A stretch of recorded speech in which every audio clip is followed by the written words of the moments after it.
7 bangunan di lingkungan Polres Oku sudah diresmikan, antara lain ruang rapat WL 2002 Polres Oku, renovasi Masjid An-Nafi Polres Oku, Monumen Gajah Putih Polres Oku, pembangunan Posyandu Kemala PD Sumsel 1314 Cabang Oku, Gedung Pendopo Wicaksana Lagawa Polres Oku, serta ruang Comment Center, Pelayanan dan Pengaduan Masyarakat Polres Oku.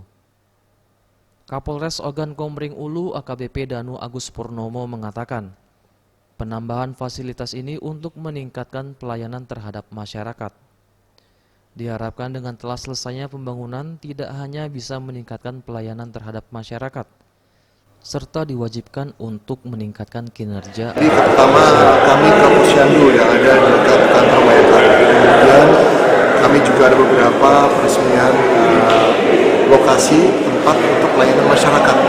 Yang pertama ada di gedung SPKT, di mana di lantai 2 itu juga alhamdulillah terbangun. Ada ruang comment center Polres Ogan Komering Ulu, di situ juga ada ruang pengaduan masyarakat, ruang pelayanan maupun tambahan ruangan untuk melengkapi beberapa seksi yang ada di wilayah Polres Oku.